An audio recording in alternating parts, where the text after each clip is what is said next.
Hello, welcome to the Mid-Am Podcast, episode 3. It's our second recording session. That's peek behind the screen. We like to keep it transparent here.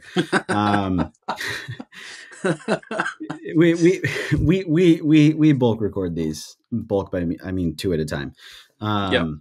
But for now, at least, until we feel that we need to be, a little bit more, topical and current with current events. So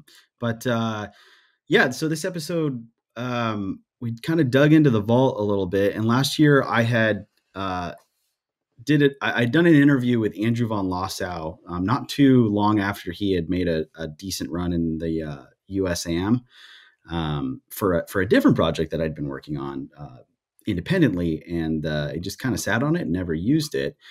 But there was a ton of good, and even listening back on it again, there was just a ton of good information from the perspective of just trying to improve and playing, at a high competitive level, and also doing that in a climate that's similar to ours, actually probably a little bit more, I would say, adverse than even what we're dealing with, because he's up in Spokane. So yeah, Andrew Von Lossow.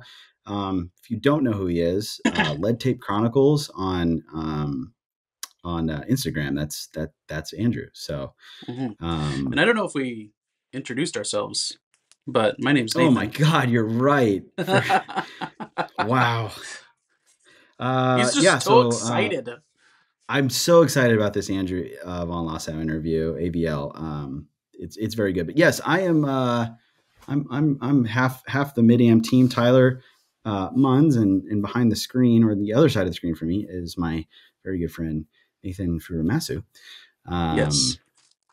And we are Mid-Am, and if you don't already know, we're just 2 dudes that love golf and wanted to be able to dedicate some time every week to talk about it, in conjunction with our own personal journeys to get better at golf while maintaining, lives outside of golf. So that's what we're about. And I guess without further ado, here is my conversation with Andrew Von Lossow of Lead Tape Chronicle fame. Yeah. So, hey man, thank you so much for spending some time with me. I kind of explained a little bit of what I'm doing.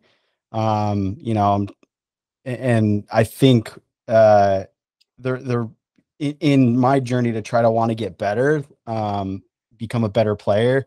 I think a lot of other people, like 99% of people that play golf aren't playing like at a high competitive level, and probably don't know what it takes to get to that point and maintain, a game that is sharp enough for high competitive play, high level competitive play. And you certainly, your run at the USAM this year was unbelievable to watch. And, you kind of pair that with the fact that you live in a place that's not really conducive to like year round play. Yeah. I'm fascinated with, your approach to being, like practicing and maintaining and working on your weaknesses and optimizing your strengths. So, I guess my first question is, how difficult is it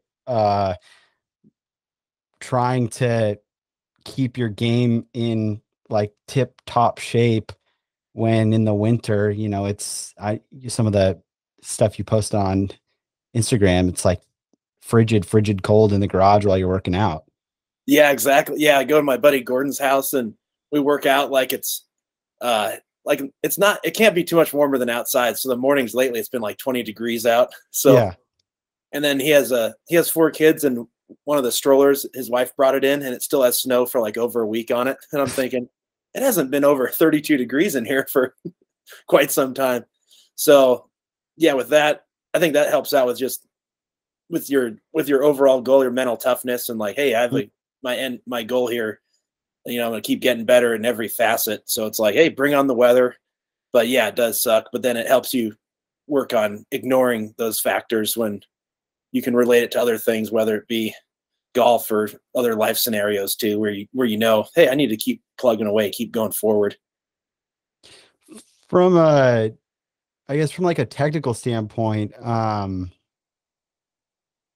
how do you know, like how are you right now in the off season? Like, how are you working on, you know, swings, or getting swings in is probably not as difficult, especially with the, you know, with the abundance and like technological advances with like launch monitors and simulators and things like that. But more along the lines of like the short game and the touch and putting, like what types of things are you working on, or how do you work on those things in the off season, so that when spring does roll around, it's like you're not having to spend the first couple weeks just getting a feel for around the green. Yeah, exactly. Yeah, with putting, so I have like one of those little putting mats, the birdie mat I got at Manitou last year. They were throwing it away, and I'm like, wait a second, I need that, because otherwise I'm just putting on carpet. Yeah. So with that, yeah, then I'd say chipping and wedges is the toughest thing coming back. But putting wise, I like to use. I learned this. I got really cool in 2018. I got to go see James Siekman for a weekend in Nebraska. So from there, I adopted with some of his books also the like block practicing. So that's, let's look at 5 minutes, and it's like 5 minutes is done with drills on your training aid, and then 5 minutes is like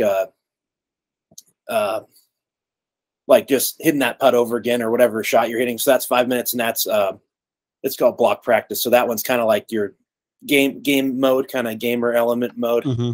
You're in the mindset, hey, I'm going to be playing this shot, and then there's like random practice. So instead of like you're just going to line up 53 footers and hit well, after a while your brain just turns off. There's not a lot of information your brain's going to gather from that. You're kind of an autopilot. So if you keep that random practice element, and maybe you can kind of vary it on random practice, training aids, and then hitting that whatever putt or chip shot over and over again.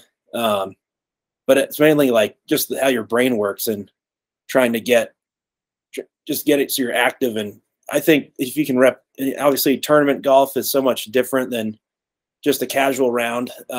So you need to, if you can put your mind in that situation of being in a tournament, or it's a must make, and then it's that fine line, you do all that preparation to set up for your shot, and you do everything, and then you have to let it all go. You can't control it. So it's like you have to accept that you can't control it, on top of all that building up to it that you want to control everything, so that's a fine line for just getting in yourself kind of that mental space of not anticipation, but just being in that mindset of you're attacking, but you have to also accept the outcome.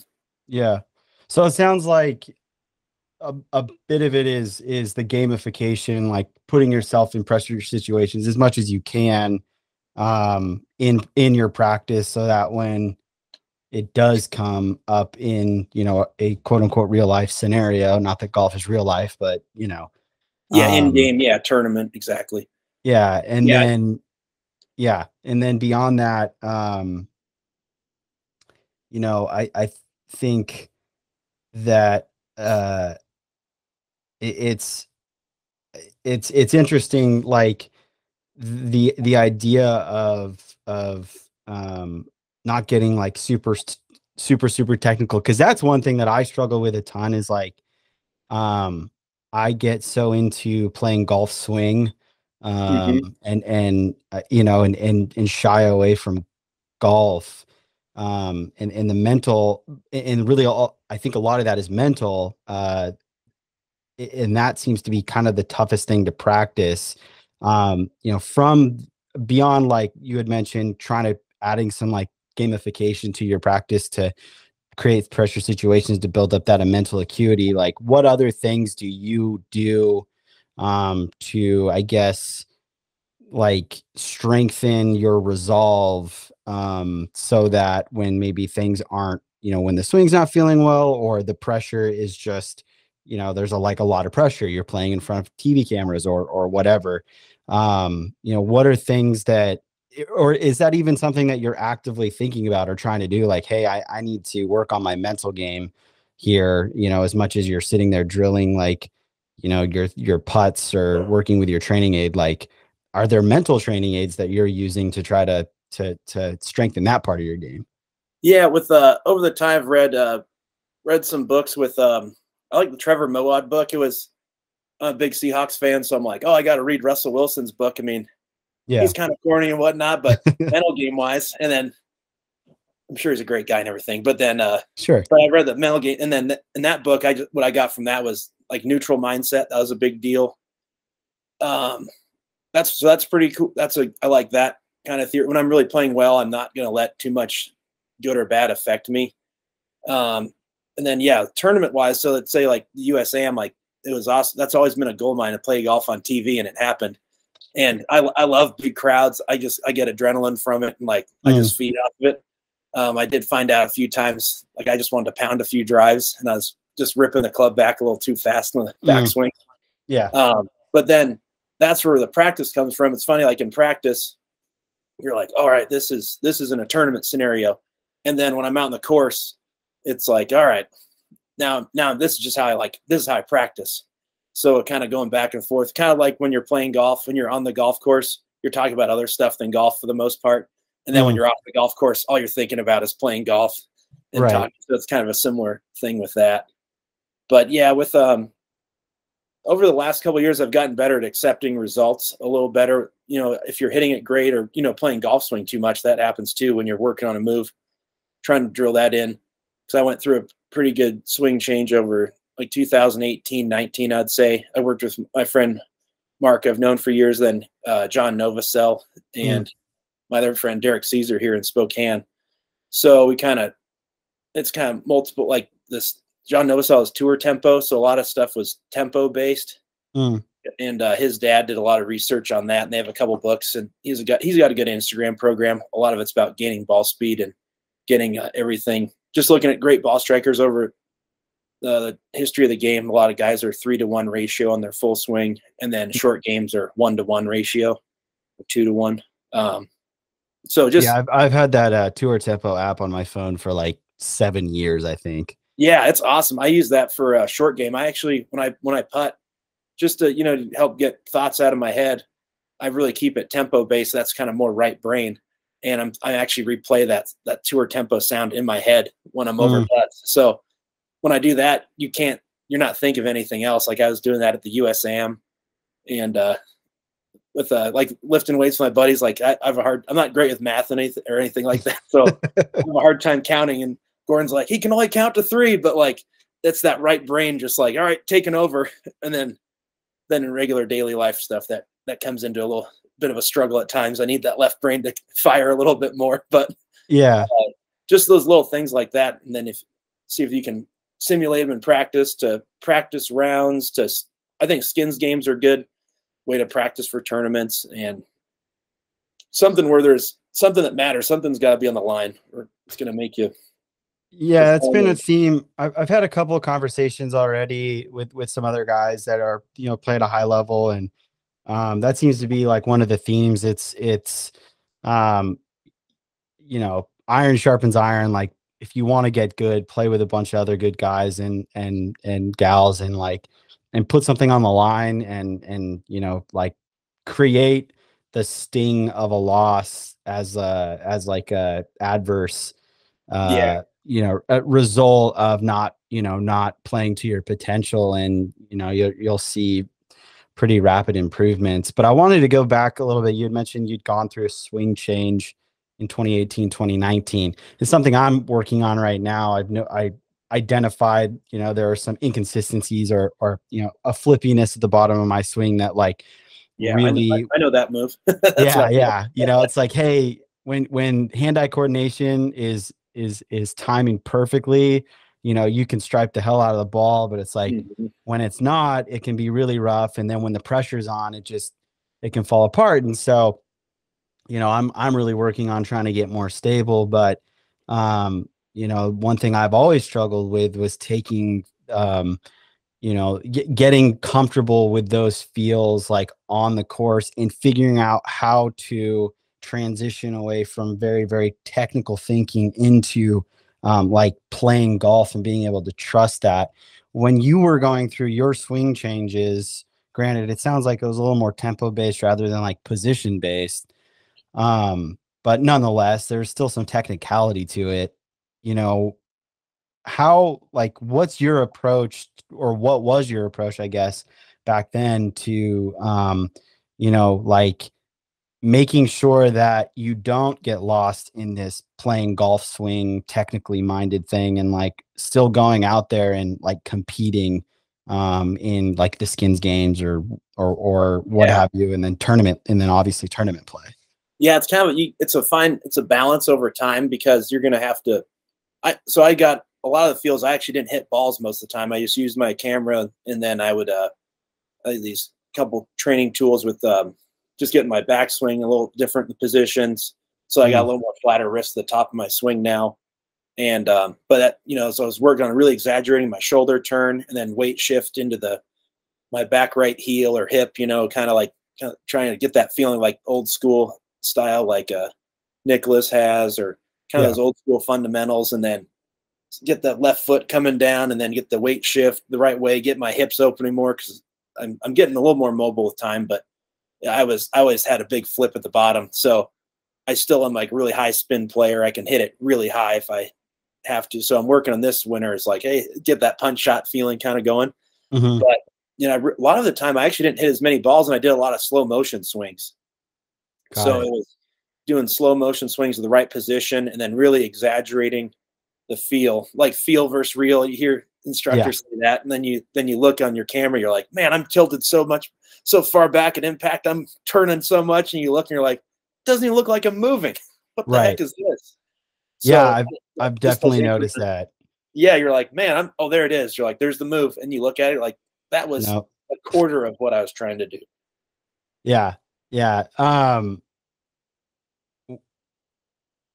The one, you know, I think to your point, like that feel versus real, right? You know, we're trying to do certain things, and grooving new motor patterns is really, really difficult. In the mind and the body, I've noticed, wants, you know, to stick with what's familiar, what's comfortable. And so like making those types of changes, it's really not fun. Like, you know, when I go and practice and hit balls, like I'm in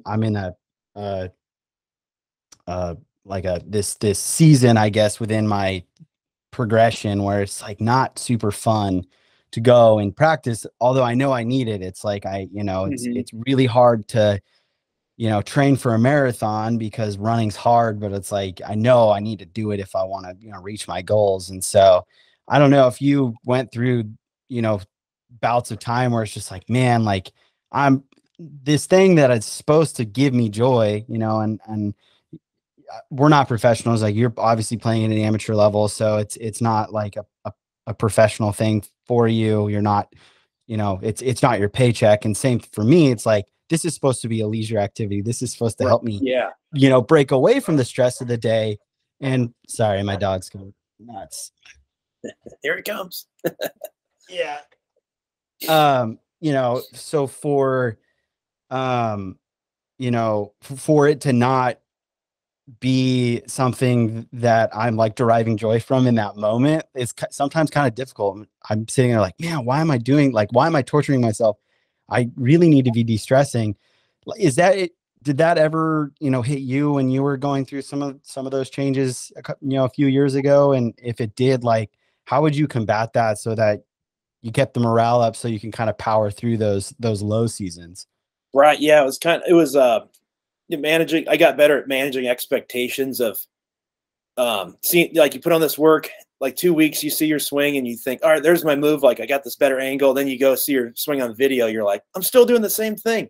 Yeah. And yeah, it still takes such a long time. So it's that balance of managing your expectations, setting like a miniature goal. Like, if it's going to be one thing, like, hey, I want my right heel up at impact a little bit or something. Like for me, I was on my heels at impact, and slowly I'm not on my heels at impact now, which really helped out with the flip move I had. And it's still there a little bit, but I'm getting better at toning it down. So it's like those incremental victories. And then managing expectations with realizing it's not going to be perfect immediately. But if you can find those little momentum points where you're going to keep progressing. And then as far as playing, not being like, hey, I need to hit it perfectly to play well. So if you keep hitting it thin, you got a thin right or thin cut miss going, or at least you're still, say you're in the front of the green and the green sloping back to front. You're like, hey, at least I'm below the hole here. I can get this up and down, or, you know, instead of like, you know, there's other times where you flush it. Oh, I flushed that thing, but you're above the hole. Like when I played Indian Canyon, that's one of my home courses here in Spokane, and got really abrupt greens, front to back, H. Chandler Egan design. It's like built in 1930, open 1935. So it's an old school course on the side of a hill.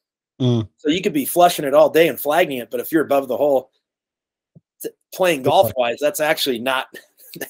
I've had rounds where I can shoot 4, 5, 6, 7 under, and I'm like kind of skanking it, but I'm below the hole all day and getting up and down and just in the right spot to putt. And then other days I'm flushing it and I'm busting my ass to shoot 2 over, you know, because I'm above the hole. So, but then that relates to your swing, and like that's kind of your approach in the day of it's you just have to it's like managing those expectations of getting it around functionally, realizing it's not going to be perfect during those changes, and then just kind of, and then what did I do well today? It's like, okay, well, today my transition was a lot better, or, you know, stuff like that, or I stood closer to the ball today, or whatever. It's those little things you're working on.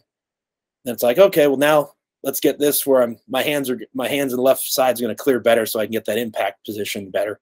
But at least you can do that next because your transition was better, or, you know, it's like kind of the little building block pieces.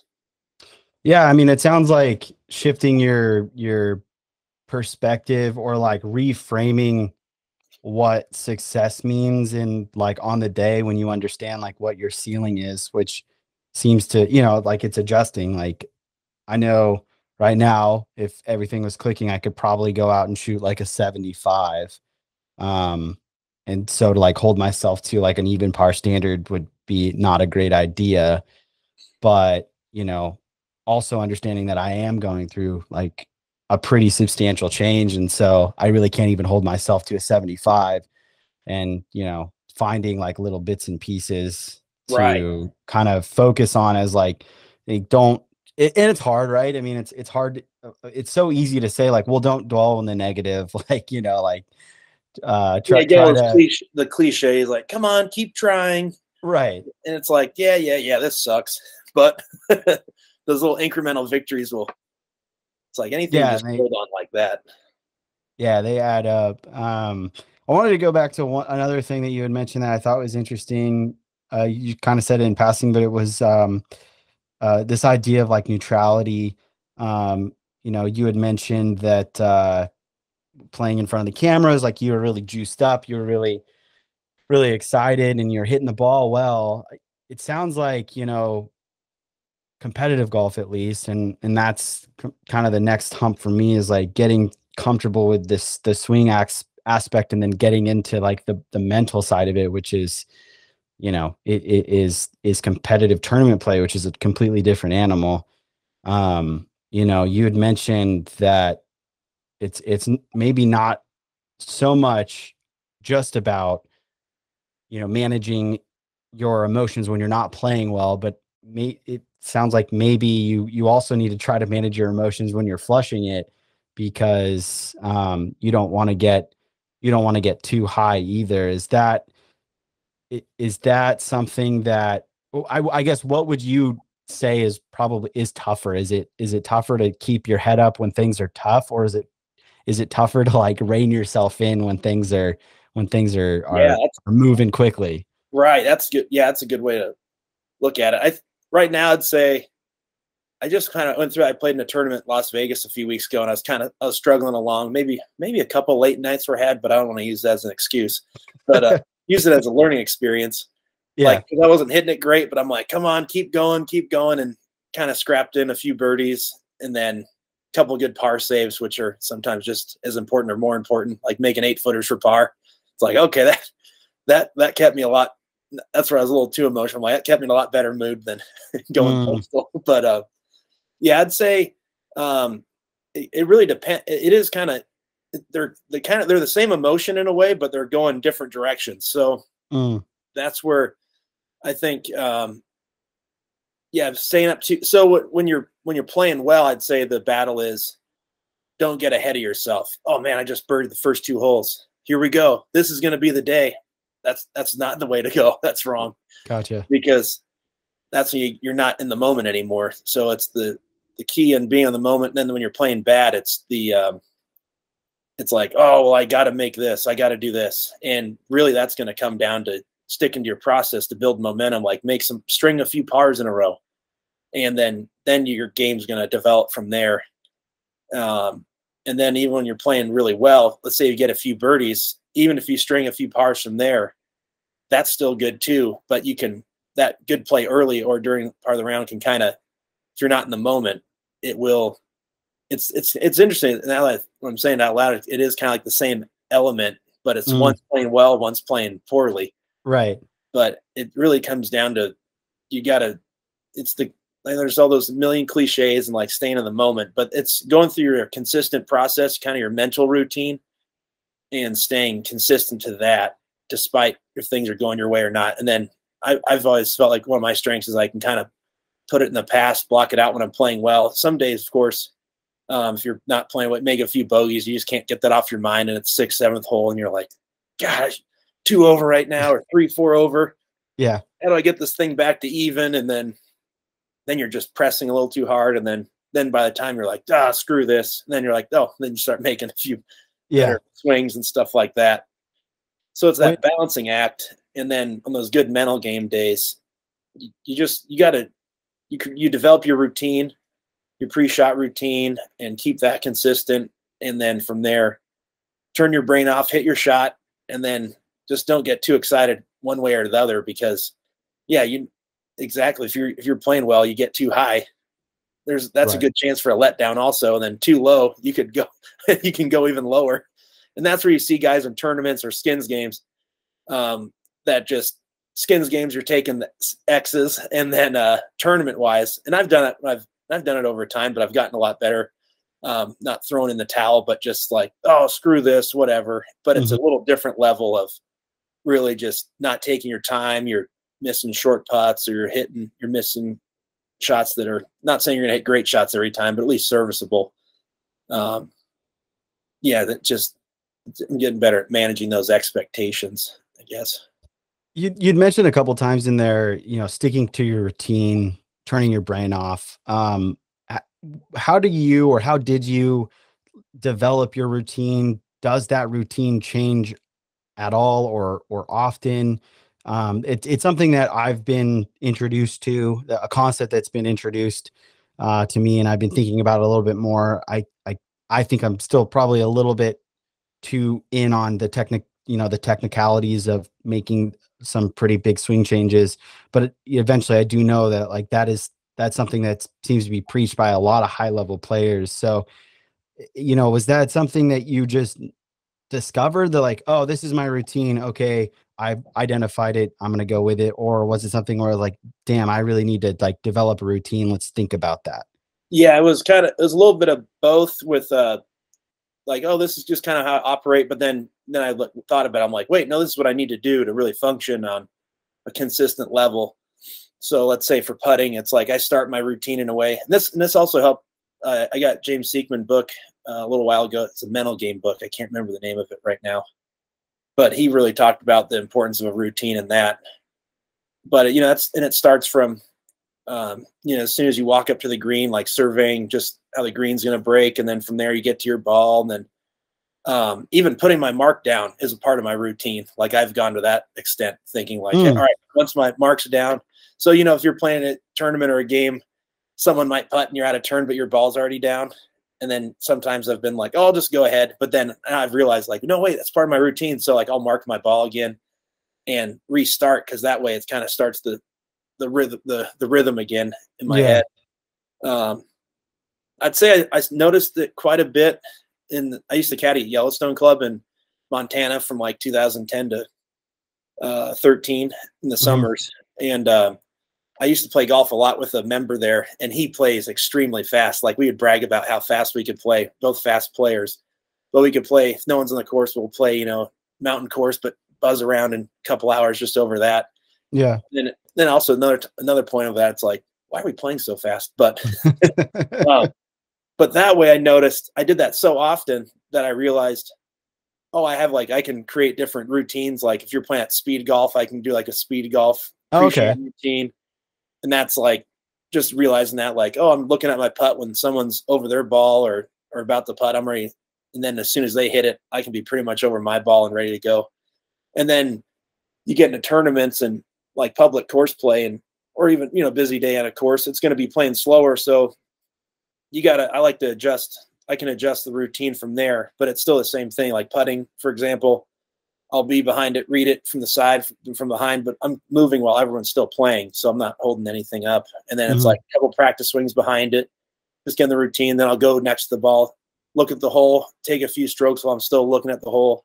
And then from there, get my line, keep that spot where I want my ball my first, you know, intended line. And then from there, want to look at the hole 1, 2, 3 times, and then do my little hover move and go from there. But it's just ingrained where, and I have like a little variation of that, because, you know, putting, you're going to have a little characteristic of that through the rest of your game.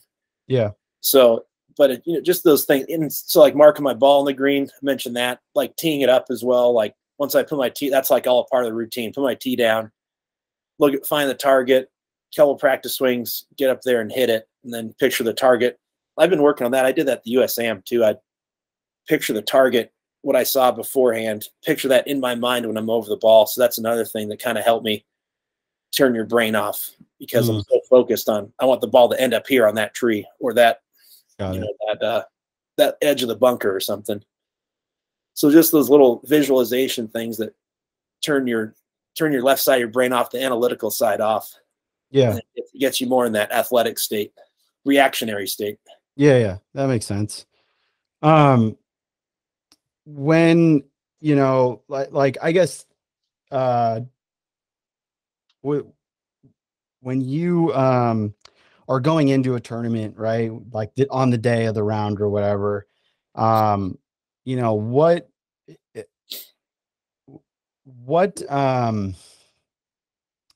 you know, what type of emphasis do you place on like hitting balls on the range and putting and chipping? Like what are you focused on? What's your goal, like pre-tournament round? You know, are you out there trying to find out where, you know, which way the ball's going, or, you know, what you've got going? Or is it more like, yeah, I'm just here to warm up. Like I'll figure out kind of how the ball's working out on the course, just because the range isn't the course. Like that's one thing that's always fascinated me, and something I want to work on integrating into my routine is like, hey, before the round even starts, like I want to do things kind of the same way, so that I feel, you know, I can get as comfortable as possible heading to the first tee. So like, what's your strategy, or what does your routine look like, you know, pre-round? Yeah, exactly. I kind of have a number of routines now, since I have been known to do some trunk slamming before, just show up right beforehand and maybe cause at times a little panic for some of my friends. But it's like, guys, you know that I roll this way sometimes. I can go from the parking lot to the first tee. That's not ideal though, but it is a good element to have in your game if need be. But like tournament wise, like bigger tournament wise, I'm getting there like an hour and a half beforehand, and mainly before that, I'm going to set the tone with not being rushed in any element of how I'm operating myself that day. I remember my buddy, he always likes saying, like, Ben Hogan, like, would drive half the speed, whatever the speed limit was, half of that to the golf course, just doing everything really slow. I don't know if that's quite true, but nonetheless, I like remembering that line, because just reminds, like, hey, take everything slow, smooth. So like tournament wise, get there an hour and a half early, let's say. And that way you can kind of ease into things with getting your bag out, get your shoes on, and then you're just walking to the course. So then, and then if you know a few people there, you're talking to people, and then all of a sudden, like an hour before the tournament, I like to get my warm up going, and that's hitting putts mainly. So I'd put, for me, hitting putts first is a premium than hitting balls if I had to choose one or the other. and I like starting out with lag putting, and I don't care about even hitting targets. It's more the speed. So, Annika Sorenstam said one time she likes putting like just the edges of the green, like the width of the green or however big the green is. Yeah. But that's good because you're focusing on the speed and just hitting it solid with your putter, not necessarily, I'm making putts today. You know, if people say on the practice green, or one of my other favorite lines is, oh, these are rolling nice today. It's like, dude, this is the practice green. Greens on the course would be different, but or they could be. But, you know, you don't want to get too results based, I don't think, before a tournament or a round. And then from there, hitting balls. So I'll putt long ones for 40 footers, longer, you know, for 10, 15 minutes. Then I'll go over the range and just kind of start out smooth hitting wedges. And then if I'm in a little rush of a time, I'll just hit 7-irons. I like to call it the 7-iron warm up. So I'll just hit 7-irons like 70, 80 yards and then kind of work my way up to full ones. But with tournament wise, I'll just hit either odds or even clubs and then hit wedges. I don't really hit too many drivers because I have a theory in my head about range balls. Hitting too many drivers, I just don't like it. So but mainly I'm not, and I have done that in the past. You know, we all do that. Like, oh man, I'm flushing it today on the range.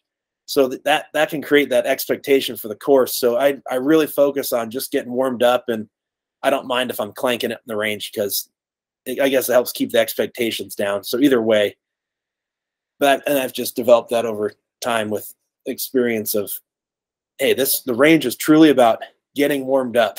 Don't be reading into this for how you're hitting the ball. Yeah, then, I read after the range, I'll go putt again, shorter ones like 20 footers, 8 footers, 3 footers. And just every time I leave the putting green, I make sure I make the last one, no matter what length. You got to, before I leave the green, the ball's got to hit the bottom of the hole, then go to the first tee. Gotcha. Visualization. Yeah, it's one of my superstitions, I guess, I built up over the years. Like every time I leave a putting green, no matter what, last one's got to go in. That makes sense. Yeah, I saw some Tiger clip about how, you know, he wasn't hitting, you know, he's not hitting the ball well on the range before a round, and he just asked himself, like, well, did I accomplish what I came here to do, which was warm up? Yeah, then okay, cool. It doesn't really matter. Like, yeah, the mission accomplished. Yeah. Going back a little bit to kind of practice, you know, one of the things that I think that I've recognized in myself, and I would imagine that most people who play golf, especially like the weekend warrior type, you know, they don't really know how to practice effectively to and certainly to improve, but then really to like maintain a sharp overall game. So, you know, one of the questions that I've been, you know, asking higher level players, especially tournament players, is, you know, what does your practice, like a week of practice, look like for you? How are you approaching practice, you know, to reach whatever goal you have, you know, whether it's, you know, short term, medium term, long term goal? You know, what does your practice routine look like? You know, like just say average week in the life, you know, for you. Yeah, let's see, last year I played a lot more, so it's kind of more the playing in skins games, but then practice wise, I mean, say a couple times a week, and this year I like to practice a little bit more, but I like definitely hitting putts, mainly putting green stuff, and then chip shots. Like doing that in the evenings, going out to either hit, you know, 8 footers for a while, even try to make 15 footers and stuff like that, and kind of just random go, you know, get your drills, but then hit your range from 3 feet, 8 feet, 2 feet, you know, even you got to make the 1 footers, you got to make those too. Yeah. 15 footers, and then hitting chip shots. And then I'll try similar shots, but then different clubs. So pitching wedge, 52, 56, 60, try to hit a few with landing the ball dead or let it release a little bit. And then ideally I want to get more to practicing 60 yards and in. So like Seekman, he calls them finesse wedges. And just that range where you're either, it could be from a punch out or par fives. So there's, you know, more focus on that.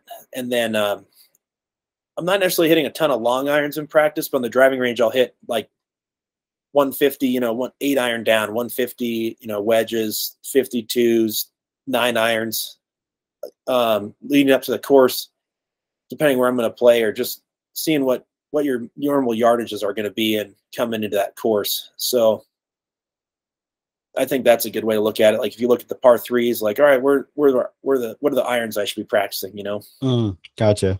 And then so you're kind of looking at the you know, I guess the challenge ahead. Like if you're going into a tournament week or something, you're like looking at where you're going to play and then adjusting kind of your routine a little bit to help you prep, you know, specifically for that course. And I know basically 1/5, like I need to really dial it in all wedges down. I mean, that can go for everyone, but yeah, just hitting better ball foot. And that's where it goes back to the swing fundamentals of not flipping as much, a little stronger impact position and stuff like that. Right. Yeah, it's chipping and putting's always got to be there, but keeping the balance of drill work and then randomized stuff and that competitive mindset. But I don't think you can really hit enough wedges and the putting, but I know, but different levels where you're at with your swing, you know, you have to sometimes hit more drivers than something else. So yeah, or 3 woods, or, you know, it's kind of all you blend it all together. But yeah, tournament wise, scoring clubs, like I got a tournament next week. I got a cool invite. I'm gonna play at the Plantation Winter Classic down in Indio, Coachella area. Nice. So I haven't been playing too much, but last month, but I've just been hitting putts like 10 feet and in. Tomorrow I'm going to go hit some wedges on the simulator and just make sure my body's moving right. Like talk about expectations. Cause yeah, I just saw the list. There's going to be a number of tour pros and stuff there. So oh, very nice. That'll be fun. I'm excited. Yeah. I'm excited to get the invite. It'll be really cool to play. Yeah. That's fantastic. They're in their off season. So yeah, we'll see how it goes. Yeah, that's great, man. Hey, I know you gotta bolt soon, so I got one last question. That, you know, along the lines of a lot of people who are playing, they don't have a ton of time to dedicate to practicing, right? They've got jobs, they got kids, families, other responsibilities. So like, let's just say, for the sake of this exercise, the USGA came out tomorrow and said, hey, if you want to be able to play in any of our events that we put on, you know, USAM, Open, US Open, whatever, you are now limited to 6 hours a week in practice. You are only allowed to be on the range or around the practice green 6 hours a week. You know, they're going to figure out some way to figure out, you know, to track that and enforce it. But they're going to have this monitoring system. Yeah. Yeah. They're going to implant chips in you and whatever. You know, how would you approach, you know, to say, all right, I want to be able to do better next year in the USAM, you know, go a little bit farther. I want to, you know, qualify for the US Open, whatever. How are you breaking up those 6 hours? How are you going to approach that so that you can get as much out of that practice time as possible? Ooh, that's a great question. Yeah, 6 hours. My intuition's leading me right now to 4 hours, 80 yards and in. Okay. That's legal. And then we'll spend an hour on mid irons and then an hour on fairway woods and drivers and woods. All right. Got it. So scoring clubs, you're going to be 75%, 60, 70% of your, yeah, I got it around the green bunkers. Yeah. That question right there alone is a good little reminder for like, hey, what do I got to do this next off season? Yeah. Like, let's actually remember that one there. Let's go 80 yards and in. And because you may want, if I want to be, let's say I want to be more shallow with my wedges and stuff like that, take those little Mo Norman bacon strip divots. Right. You know, it's like, well, you got to do that with the wedges, and that's going to translate into the other parts of the game too. Although wedge can be a little different, but yeah, it's going to be, those fundamentals are going to be hitting home on the other parts of the game. Got it. Well, hey man, I'll let you go. I appreciate, we're right at our time. I really appreciate you sitting down with me. You know, being able to tap into, you know, the experience of accomplished players, has been super, enlightening for me, and it's been, invaluable. It's, you know, something I couldn't get, or it would take me a very long time to learn these things on my own. So, I am very appreciative of your time and the insight that you've given. And I'm hoping that we have the opportunity to talk again and maybe even tee it up. We're not too far away from each other, so it would be great Portland's my second golf home. I got a lot of buddies down there, so yeah. Spokane to Portland connection is always a good one. Absolutely. Well, yeah, like I said, I'll let you go, but again, thank you very much. Good luck in Indio, Palm Springs area. Yeah, on the shadows of the Coachella Music Festival, the Polo Grounds. That's right. Yeah, man. Enjoy it. Hopefully the weather a little bit warmer than your buddy's garage. Yeah, exactly. Yeah. Thanks for having me on here. Appreciate it. That was really fun. Cool. Absolutely, man. Take it easy. All right, cool. All righty. Bye-bye. See ya. And that was my conversation with AVL, Andrew Von Lossow of Lead Tape Chronicle. And he also has his own personal account there on Instagram. But, I had the pleasure of speaking directly with him. But Nathan, I'd love to know. First impressions. What are your thoughts? Well, first impression, I loved it. I really wish I could have been there, but it was before you and I were the best of friends talking about golf every week. So I won't hold that against you or him. But let's see. Yeah, I kind of took notes just as I was listening through it. So sequentially, the things that that really jumped out at me, intentional practice structure, I feel like is a huge thing. And I feel like none of these were like super revelatory, right? Like I don't feel like anything like blew my mind, but that's the thing about about good golfers is every time you talk to them, you expect them to have some sort of secret. And then when you talk to them, they're like, no, it's just the basic stuff, but just doing it well and doing it right, or doing the right things. I think we've talked about that before.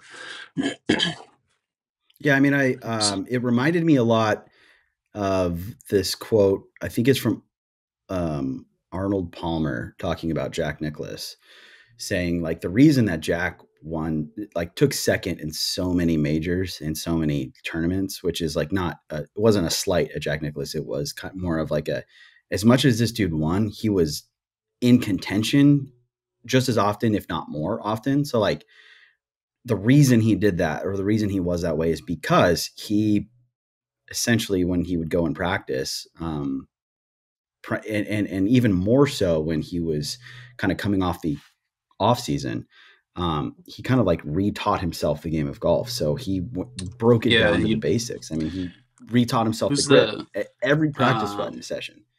Can't remember, but it's the same Jack Nicklaus coach or like swing guy that he used to work with says he started every off season started by like learning to roll his feet, or not learning, but like practicing, just getting the feel of getting the feet to roll instead of, toes and heels, and, kind of more the classical swing. But that was his thing. He started every off season with.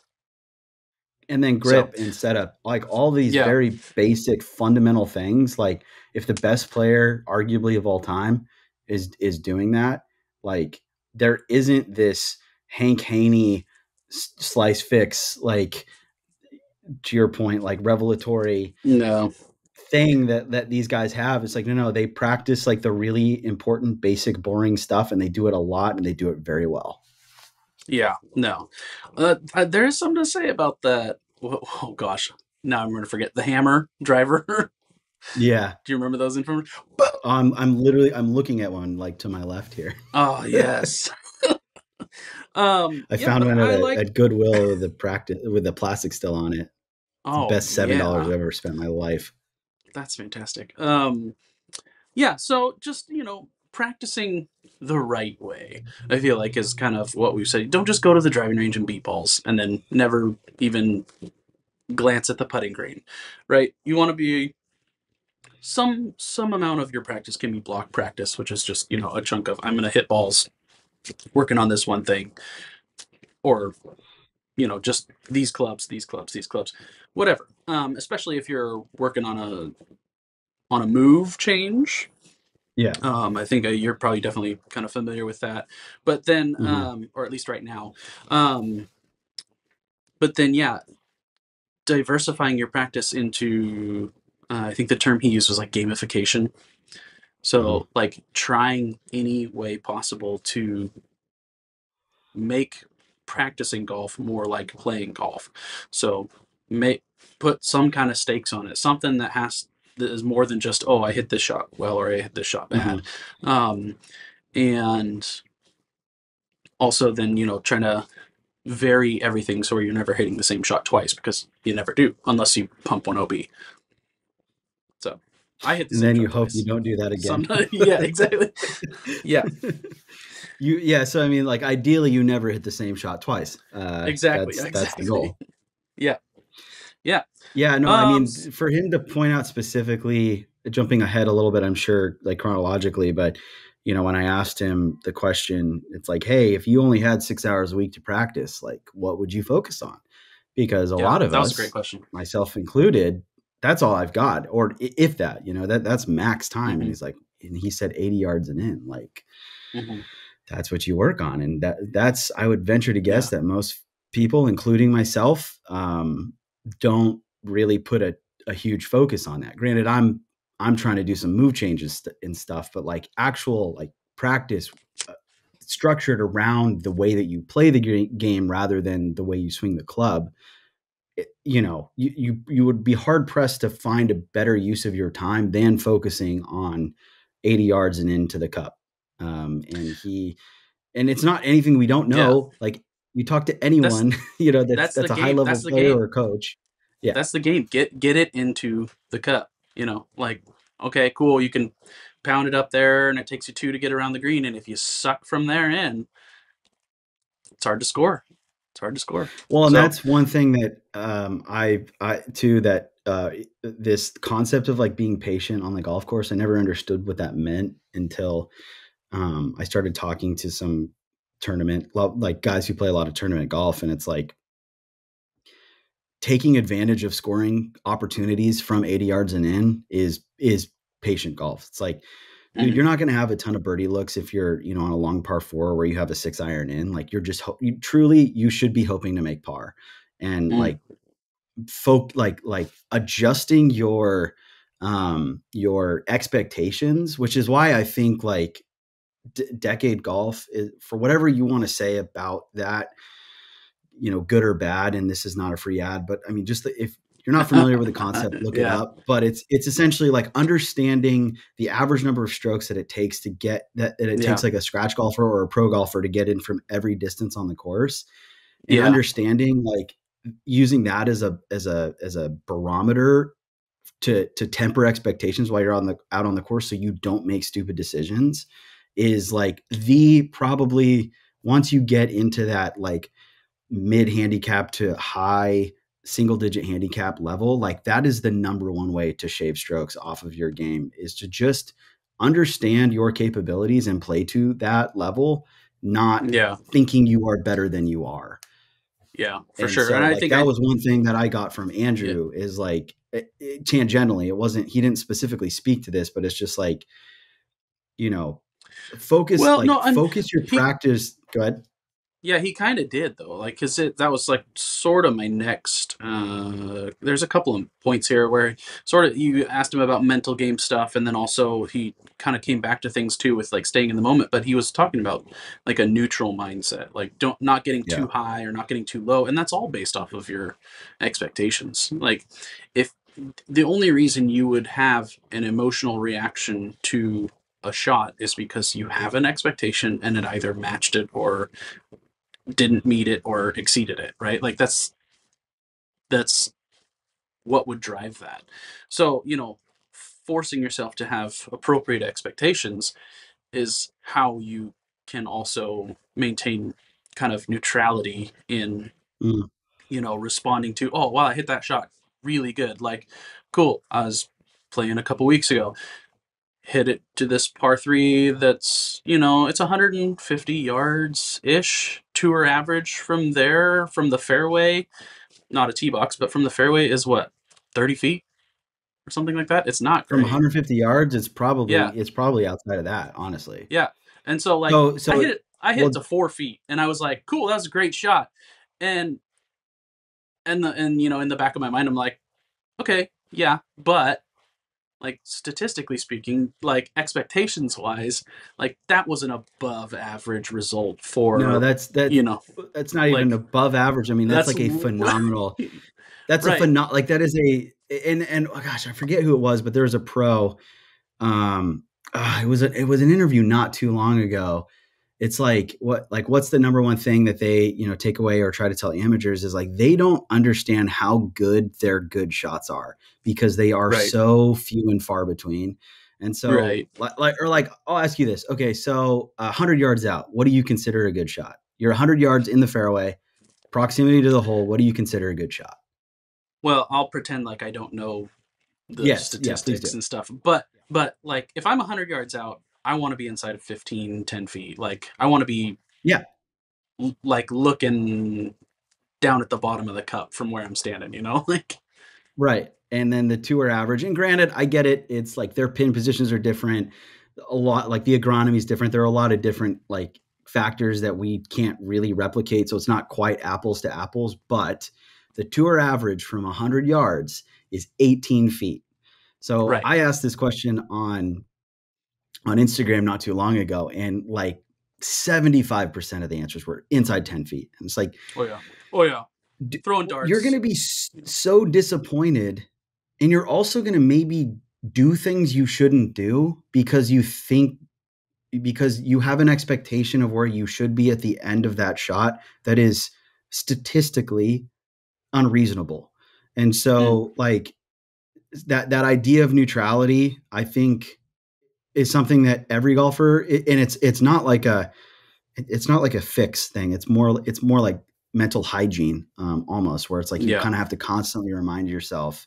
It's like a very mindful like way of playing golf is not like trying to separate yourself from your emotions in the moment and say like, I know I'm pissed that I like blocked that drive into the trees, and I know I think I see a gap, but like I have to know that in the trees, I like a pro is playing for bogey.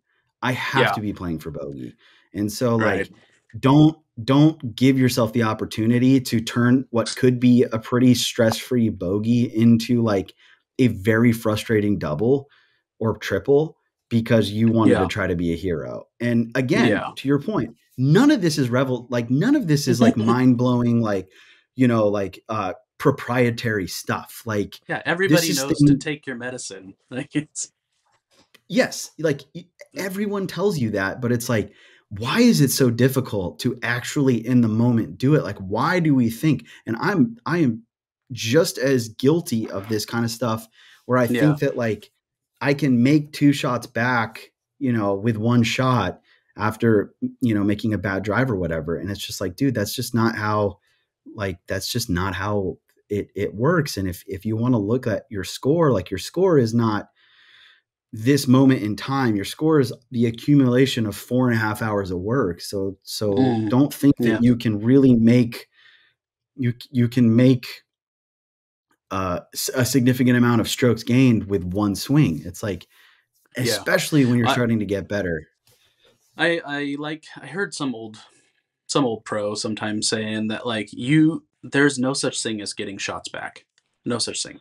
Like people talk about that, like, oh, I made a birdie there, I got one back. It's like, no. Those strokes are gone. Like they're Yeah. done. So you made double, Sunk cost. you've got all six, right? You're not gonna Yeah. like give one back. They're not taking one away from you. So the mentality of like, oh, I'm trying to battle and get one back shoots people in the foot more often than, well, it never works, right? Unless you're maybe a pro, I guess. But yeah, so I've always kind of latched onto that of just like if you're not trying to get one back, you're just trying to do the smart thing in that moment. It's a little easier, maybe, but I still hit it through gaps when I can. Yeah, and I mean, there's Yeah. like there's a time and place, obviously, but I think, and this was kind of probably my biggest takeaway from Andrew. And I don't know, it was kind of like a passing statement, but him talking about using the Tour Tempo app, and when he was playing in the USAM, like reverting to hearing that chime in his head while he was putting to like take his mind off of the pressure.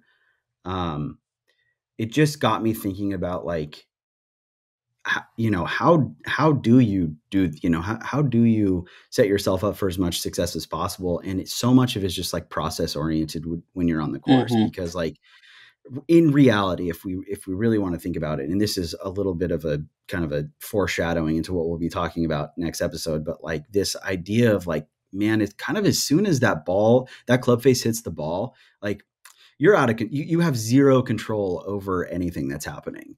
And so like controlling everything up to that point and then controlling your like emotional reaction to everything after that point is like where golf is. And so him talking about that process of like, okay, like this is what I did to, to kind of calm my nerves or get me centered or get me neutral. And like understanding that is kind of this sliding scale, work in progress type thing. That's very individual. It's very subjective to like who you are. So like in that moment, when all the cameras were on him and the pressure was on, like that's what worked for him. And who's to say that won't work next time? But a big part of the game, especially when you are going from like trying to break 100 or break 90 or even breaking 80, but like when you are trying to get down into like scratch level, like you're talking about shaving tenths of a stroke, a quarter of a stroke. Well, you can't do that. You really can't you can't really do that with a swing or technique in a lot of cases. I mean, especially when you're talking about like off the tee and approach, like you can't, like it's not a technique thing. It's not a mechanics thing. It's a decision-making thing. And it's a process thing. And like, as I've gotten better, I've realized that like my mental, my mental discipline is lacking. And that is something that I really need to focus on working on. It's just like when things aren't going well and you're not really feeling it, like how do you not check out? Or, or when things are going super well and you are feeling it, like how do you not get ahead of yourself? And when the pressure's on, how do you not, let that get to you? Or understand that it is going to get to you. How do you process that? Like all of those things, just him talking about that, like opened up my mind to this whole other aspect of golf that I just, that goes so far beyond technique and mechanics. That's where really the game is. Because if all we cared about was technique and mechanics, we would never leave the driving range. There would be no reason to ever leave the driving range if all I cared about was my launch numbers. Right. Yeah. I think there's a lot more to say, about that. And people have written books, wink, future episodes, about, Really? about that. But, it's always nice to have the validation hearing it from someone like out of their mouth, and just to say like, nope, this is it. You kind of got to bank on the simple things and really stick to them and be diligent. So I had a couple other things that I liked from it that I made notes on, just like his tips on making a swing change that you kind of asked him about, and then also like kind of what's his process preparing for a competitive round, especially like day of warming up. One of the things I liked that he said was like the not being rushed in any way before, so like getting up maybe extra early, getting to the course extra early, so that you never feel rushed before your round. I thought that was kind of a good tip that I would like to try and implement, when I play some rounds that mean something, maybe. So what so beyond that, what's like kind of your primary takeaway from from that conversation? And I'll say that, like, gosh, I think we need to talk to him again, because that was probably the first interview I'd ever done, honestly. And like listening back on it, I was a little like, God, dude, he kept saying like these really kind of profound things, or these things that like needed to be unpacked. Then I was like, all right, cool, let's move on. And me listening back on that a year later, I'm like, you idiot. Yeah, Ask we'll a just have him follow-up on question, you dumbass. Let's just get him on as a regular guest. He can just he can be our something tells me our check-in for him. Just, hey, Andrew, we need a tune-up. Yeah. We're gonna have to start paying him, but yeah, no, no, a wealth of knowledge. No, yeah, don't set that precedent. That's a good call. We'll cut that. Edit that out. My main takeaway would probably be the mental game stuff. I mean, we already rapped about it just this whole time, but I liked the conversations about momentum and just like trying to not get too high, not get too low, just sort of maintain your rhythm, your momentum. I historically have not been like great at that. I kind of ride the waves up and down. But I've experienced that though, where it's like, oh yeah, I'm just kind of plodding away. I'm making a ton of pars. Things just feel kind of easy. And so I know what he's talking about. I've experienced it. And so it's like, oh, I should pursue that instead of pursuing like the birdie barrage that you feel like you get when you're playing scrambles or something. This is just unrealistic. Right. So. Yeah, and that goes back like that, and that kind of like leads into my takeaway is this idea of kind of letting the game come to you. And he didn't like explicitly say that, but this idea of like stay neutral, stay in your process, stay patient, whatever you want to call it, and let those scoring opportunities come to you, and put the work in outside of the course so that you have the opportunity to capitalize. And really what that is like 80 yards and in is, hey man, if you've got a short wedge shot on a par 5, or you have a short par 4, and you have, like let those opportunities be birdies opportunities, but everything else, aim for the center of the green and just try to make those boring, like play some boring par golf. And, let's say you par everything you're supposed to par, and you capitalize on 3 of the 4 par 5s on the course where you have those kind of scoring clubs in. And then, maybe you get one or two more, you're shooting a 67, and that felt and it felt boring. You let a 67 come to you. Like that's the goal. That's the dream. And that's, I think that's like the recipe for success around competitive golf too, because at no point were you ever pressing.